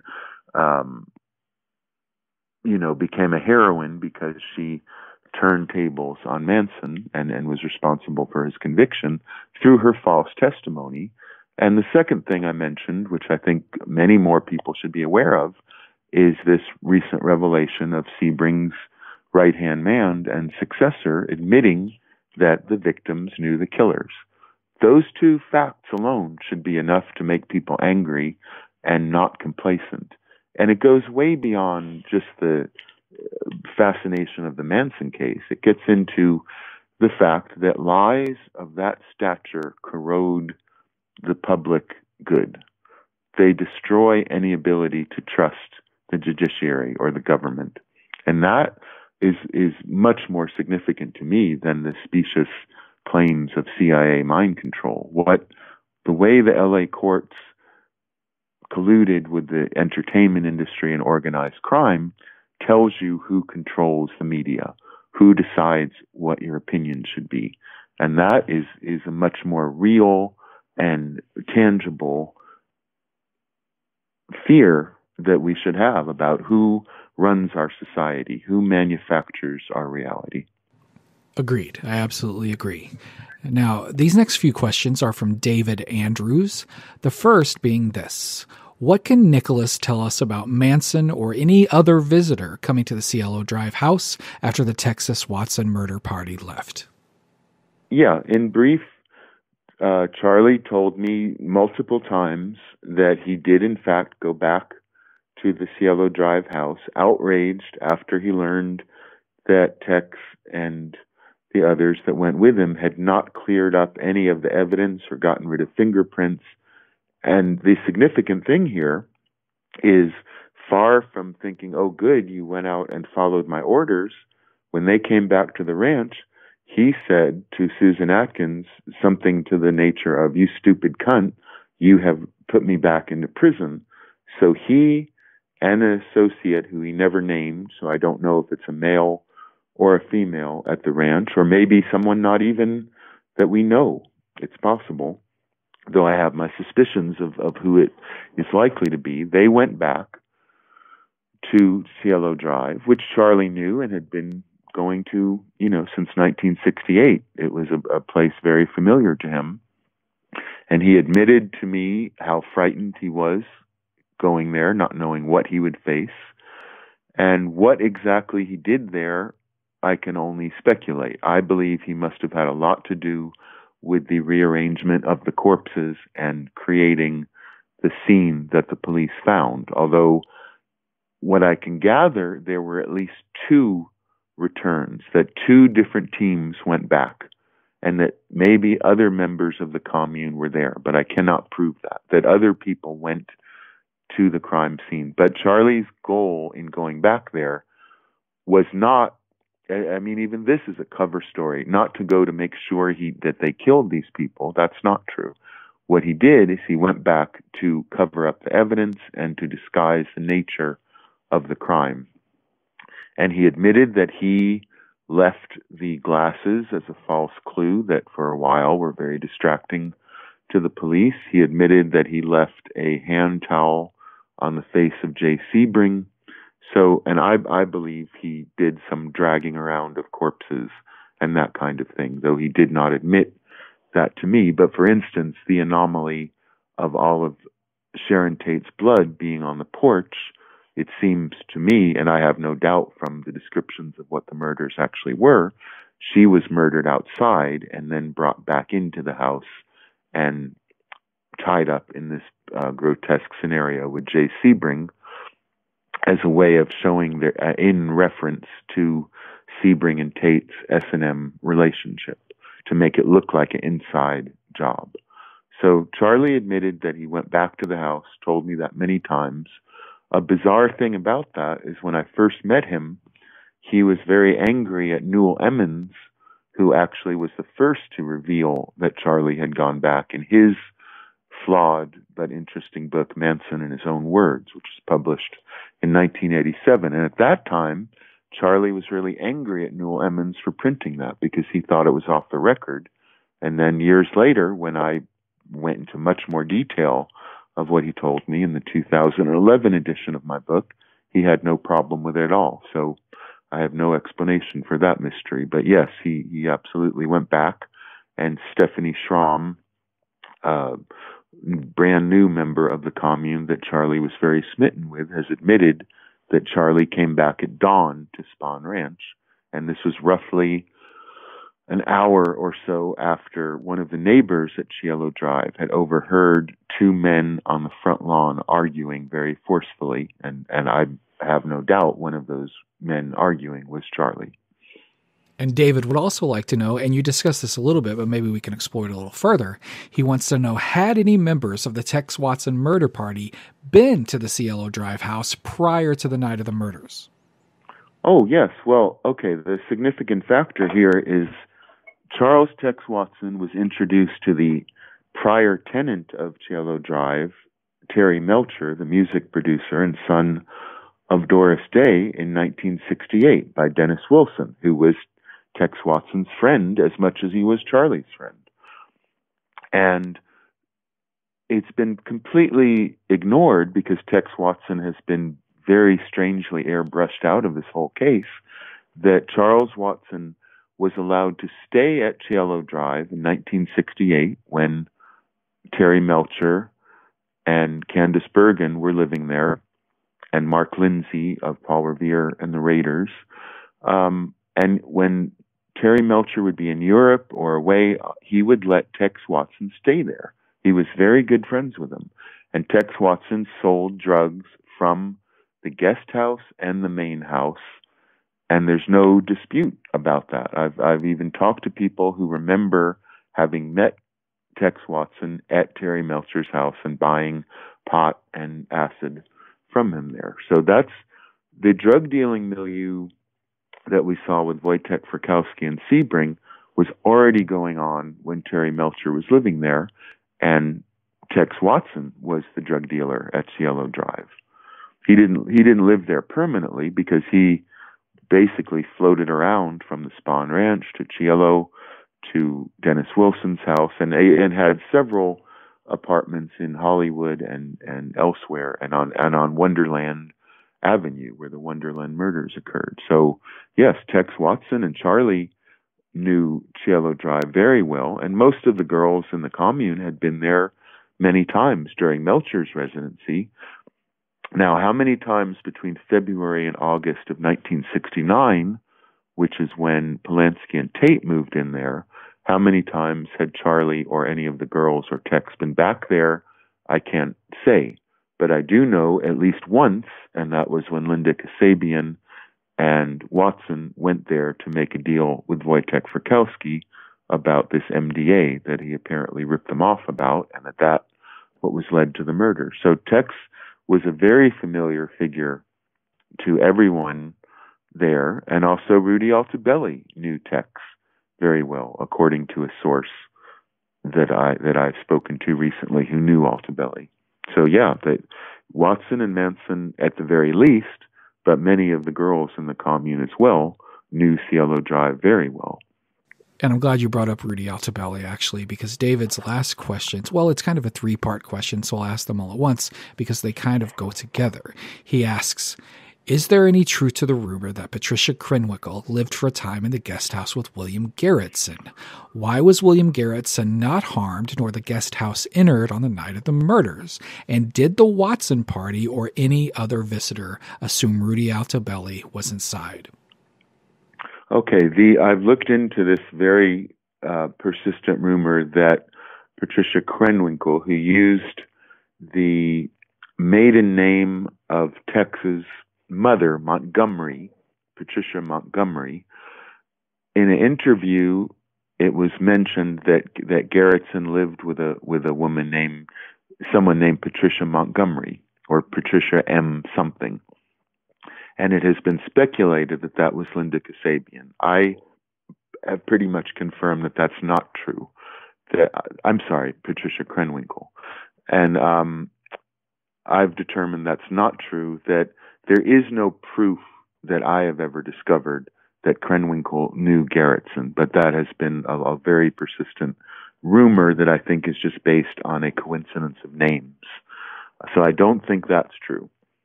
The question of why, when you consider that the facts of the matter of these murders is that they happened in a blind panic, everyone was killed so that there would be no witnesses to the murders, and that Charlie and others went back to the house to cover up evidence and make sure nobody could connect him to the crime, why in the world would they leave a witness to the whole thing alive? There is no answer to that. I don't have an answer to it, and it's one of the biggest but maybe least explored and least thought about mystery of the whole case, because Charlie went back to the house, and in the mood he was in, why would he leave? He knew the guest house. He knew Rudy Altobelli very well. He knew the layout of the house completely. How could he have not checked? It seems incomprehensible. So the questions are, what was the role of William Garretson in the murders? And even if he inadvertently was a collaborator with Tex Watson and Krenwinkel and Atkins, etc., which I have no proof that that's true, but some people have speculated that. If he knew them, why would he be left alive, even if they were sympathetic to him, because he could have been a witness to what happened? And his stories, William Garretson, as your listener may know, are outrageous and ludicrous and just bordering on fantasy. He's a completely unreliable witness, sort of like Susan Atkins. Two of the main witnesses to this event are completely unreliable. So yeah, that's the thing. There are certain questions that cannot be answered. Why was Garretson left alive by any criminal reason, you cannot think of a good reason to not check to make sure, because they were back. Remember, the criminals were there between midnight and 4 a.m. overall. They had ample opportunity to kill Garretson as well. And why would they have killed Steve Parent, just someone who happened to look in the window, but not get rid of Garretson? Doesn't make any sense. But I have, even after 30-something years, I have no idea why or how that happened.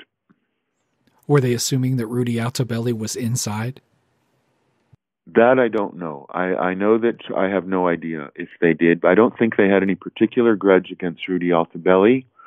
Manson knew Altobelli and got along with him and was involved with drug dealing and some other kind of criminal activity, which I believe may involve pornography.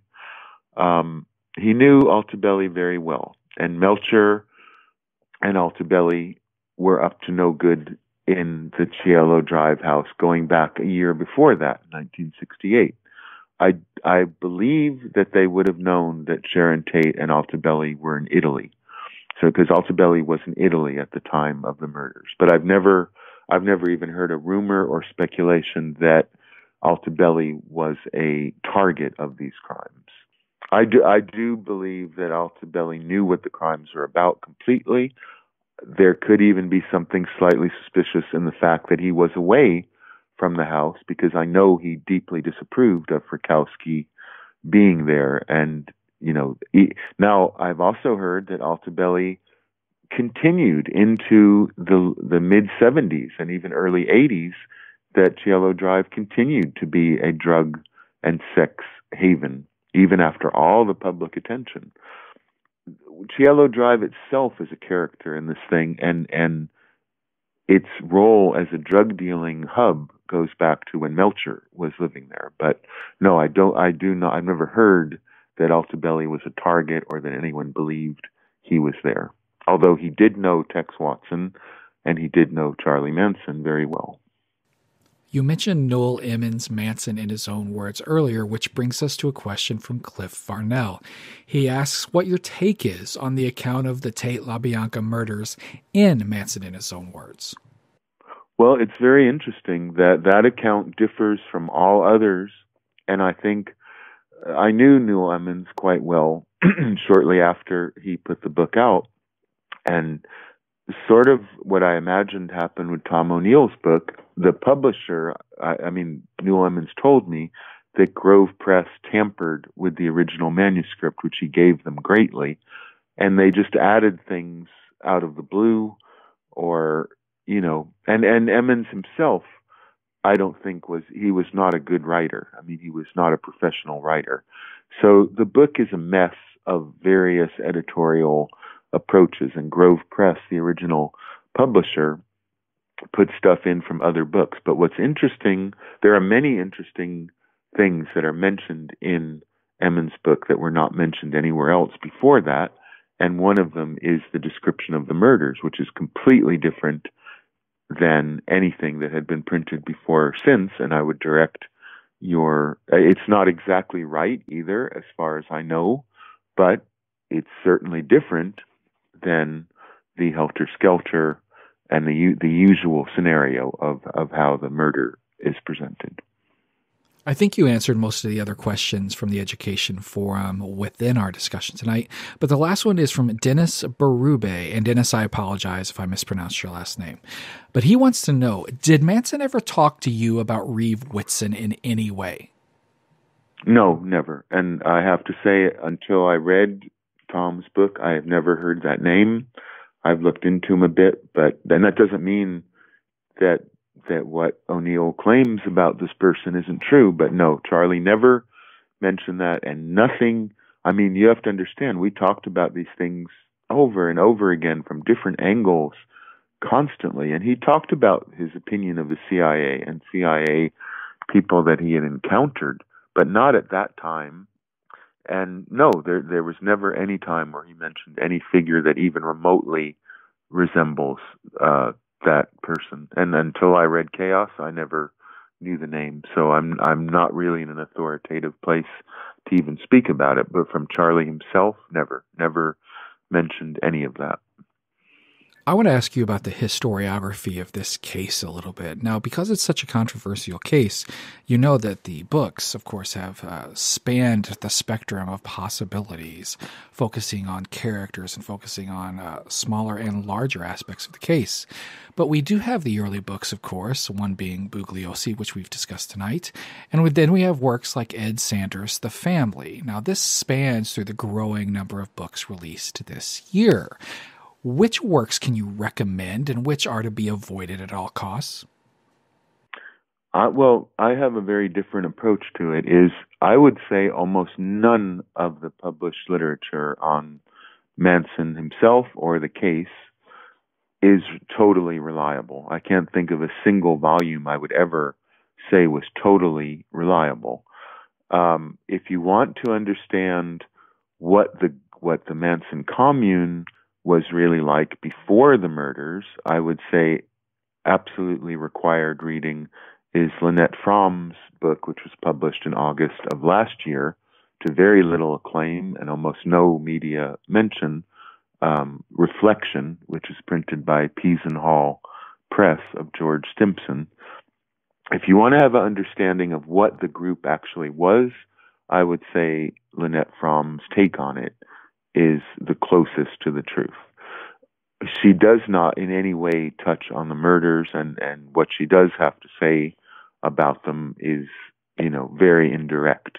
So don't read that expecting a true crime book, because it is frankly a little bit evasive about the crimes. But as a study of what this group actually was, aside from the sensationalism of it being a cult, a thrill kill cult, I would say that is required reading. As far as all the other books, if you're a serious student of the case, there is valid information in absolutely every one of them.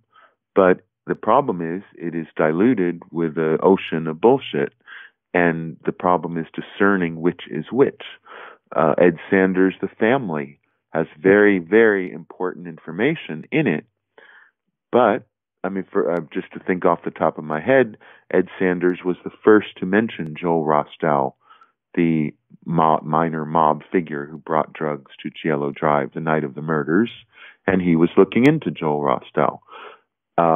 He also gets into this incident with Terry Melcher and a fight with a audio engineer that happened at Spawn Ranch in June of '69 that seemed to be a significant factor.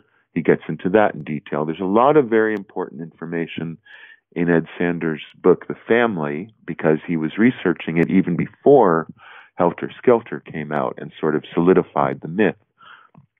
So anyone should read it, but with a huge grain of salt, because then Sanders gets into nonsense like Satanism and the Process Church of the Final Judgment and the OTO, and goes off into totally fictional left field. Tex Watson's memoirs, you should read Will You Die For Me, and his more recent online memoir, to see there are interesting things revealed there if you read between the lines, and things that other researchers have taken further, little hints at things. But of course Tex is lying. Susan Atkins' biography has interesting information in it, but the motive, there's almost nobody who has approached this story from the angle of wanting to tell the truth. They all have an axe to grind. Nuel Emmons did his best with Manson in his own words, but it is, a very deeply flawed book filled with misinformation. It's not Manson in his own words. So I have a different angle on it. I would say you must read Bugliosi to know the nature of the lies. And even Bugliosi reveals important things and details that, if you have half a brain and you look into them, can take you elsewhere. There's a biography of Lynette Fromm that was out a few years ago that gives a much more objective portrayal of Manson than many other books do. I think it's just called Squeaky. But there's not a single, Chaos, of course, has incredibly important information. So you should read it, but there's not any book that I can wholeheartedly recommend, because all of them are filled with some They have some sort of angle they're pushing, and none of them are the full truth. And I also have to say, I have also not determined the full truth, and I don't believe it ever can be. As far as books to avoid completely, Liz Weil's recent book, Hunting Charles Manson, is genuinely worthless. There is no, it's definitely one of the very worst books. But you need to approach this case, if you want to understand it, with a kind of obsessive attention to detail. So in that regard, read every single book that came out, except I would say Wheels is the most worthless. And you have to learn to separate the wheat from the chaff. My Life with Charles Manson by Paul Watkins is a good companion piece to Lynette Fromm's Reflection. In the early part, its description of Manson and the commune before the murders is, I think, quite authentic and valid. And then once it gets to the murder part, completely gets into Bugliosi fantasy land. Even a recent book, A Member of the Family, is pretty good. So, but it's also, the problem with it's from Snake, Diane Lake, and it's her biography. So her autobiographical part in the early part of the book is probably authentic and gives us some insight into how she became involved in the commune and what the early commune was like. But like Paul Watkins' book and Susan Atkins' book, once it gets into the murders, it just parrots the Bugliosi party line. So you have to read them all with a grain of salt, and I would think with your particular contingent of listeners, it's sort of like looking into the JFK assassination. Shouldn't you read the Warren Commission report to know, you've got to know thy enemy. So I would say look at all the material and make up your own mind, but there's not a single volume that is completely 100% reliable. Well, I think we're all waiting for the Manson File to be updated and re-released, which should be this month or next. Now, last time it topped 1,000 pages. What kind of page count are we looking at this time? It was around 1,000, and to make it affordable, I cut out, there was a very extensive discography of all of Manson's records of his albums in the 2011 edition, and I cut that out, and I will make it available online for people who are interested to make room for all the many more pages of information that I had to add. So it is kept within the 1,000 page range, but a lot of material from the early edition that I thought was not as essential has been taken out and replaced with things that are more up-to-date, accurate, or just simply more pertinent. Especially, some of the chapters are not significantly changed since the 2011 edition, but the chapters about the murders and about Manson's musical career, I've got tons of new information, a lot of it gleaned from conversations with Charlie in the last years of his life, when he was much more forthcoming about this, and also, as I've mentioned, because of the technical innovation of him having access to a cell phone, he was able to talk to me privately and unlistened to, and so was a lot more frank about aspects of the crime. So there's, a lot of information has been taken out that I think is not that important, and there's a lot of new revised information. So it still maintains the nearly 1,000-page number. Well, the last question I have for you tonight is this. If there were one document or one mystery that you would want solved, the answer to one question regarding this case, what would that be? I don't think there's a particular document. I would say the prevailing mystery that continues to haunt me about this is and this is something I cannot prove, and it's just something that from having talked to so many people involved on every angle of the case, the intense effort to cover up what is basically a banal drug deal gone wrong. Who is really being protected here? Because Sebring, Frykowski, Tate, Folger, are their reputations alone enough to have gone to this incredible 50-year effort to cover up what happened? What I would really want to know, and which I don't believe I ever will know, who else was involved with this crime on some level that necessitated the immensity of the cover-up. And I'm sure there is a whole other layer to it, and that would be the prevailing mystery after all these years. Yeah. So for anyone out there who would like to follow you online or like to find more information about the Manson File or just know more about the case, how can they follow you online?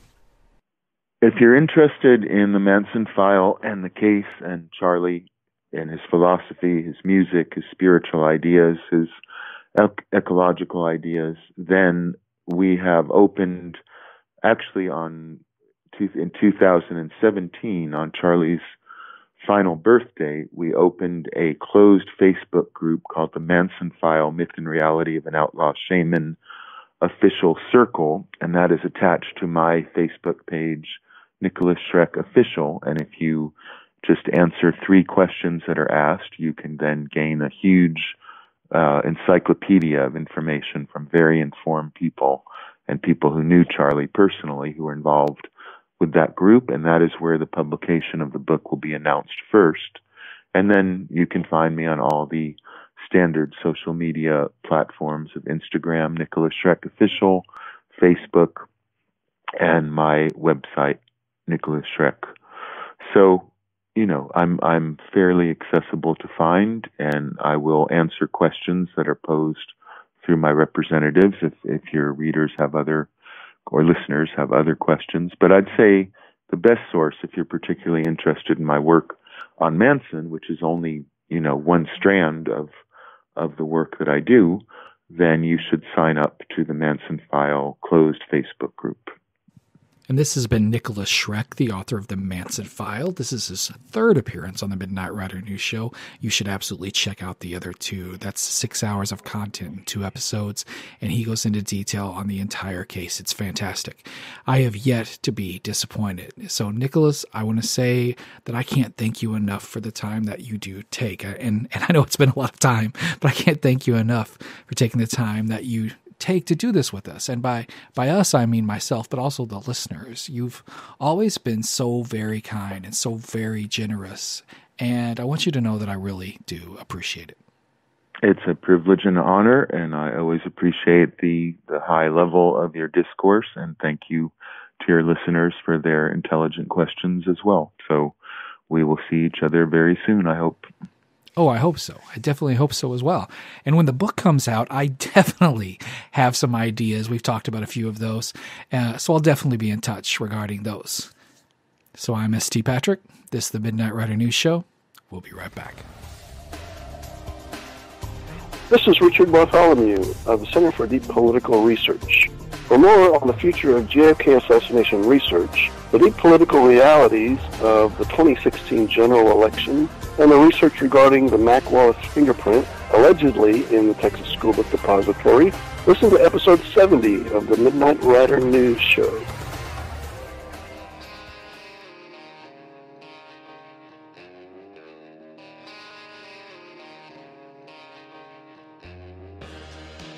'69 was my year. I thought everything was going to shift. I was going to become this incredibly powerful, creative, gifted, brilliant person. We all felt that way. There was a Sunset Strip. You could go to the whiskey. You could party.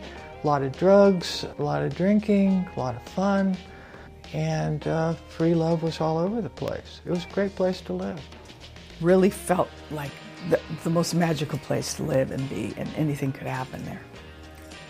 We all thought, wow, we're going to make a huge difference in this world. We are going to inspire and uplift those squares. That's what it was like. And it really was a perfect storm. I mean, all those things that coming together, wanting to leave the 50s behind, and the drugs and the music, and then the influence of the drugs had on the music. We really thought we had discovered something new. We really thought we discovered the answer, drugs. Now, sorry, that isn't the answer we found out, but we really thought that was really, wait a minute, we really believed, for a while anyway, that was the answer. You're young and you think you know what the hell's going on, and that's exactly what we felt in 1969. But we didn't know. and it can turn ugly really fast. August 1969, the Tate-Labianca murders. And then we later would find out Charles Manson. Now, some may think, because of the way it's portrayed in the media, that we instantly knew it was Manson. But we didn't. You'll be looking into that soon when you read the Manson File. In fact, now do this. So for those of you who are interested in the story but are kind of new to it, do an experiment. I'm begging you to do this experiment. Before you read the Manson File, write down 10 things that you know about Manson and the Tate-Labianca murders. Or actually, rather, 10 things you think you know about Manson and the Tate-Labianca murders, because it's highly possible that after doing a little bit of research, which will inevitably lead to a lot of research, you'll be shown that 9 or 10 of these things are wrong. The Vincent Bugliosi mythology, the Helter Skelter narrative, it can almost be labeled by this point as historical fiction. Sure, I mean, most of the names and dates are real, but other than that, it's time to explore other sources. Now, once again, you've been historically duped by a mainstream mass media in love with an archetype. Manson is just another lone nut. So, I mean, sure, they love the family because sex sells, and believe me, had this been a commune of tomato-growing Amish folks, the media is much less interested. If 7 people are killed on the west side of Chicago, they just call it a crazy Saturday night. This story, the Helter Skelter myth, the Helter Skelter narrative, the Bugliosi mythology, it's been dismantled by Nikolas Schreck. It's been dismantled by Tom O'Neill, though Nicholas and I may disagree slightly about how much so. The mythology has been dismantled by Jim DiEugenio in his 2-part review of Chaos. This Helter Skelter narrative has been dismantled by the throngs of citizen researchers who still chase this case daily and who dismantle mythologies as a hobby. It's that important to them. It's that important to us. Now, you'll quickly find this out on the Manson File Facebook page. You'll quickly find this out with every good book you read. But really, I don't have to tell you this, because you already know this, right? You know what the mainstream media and the establishment historians do to truth. But that's why we're here. That's why Garretson exists as a journal. And that's why researchers like Nikolas Schreck spend a lifetime in search of truth. So we'll keep you up to date on the release of the Manson Files. Stay tuned for that. From the other side of the mountain, on the best side of midnight, I wish you peace.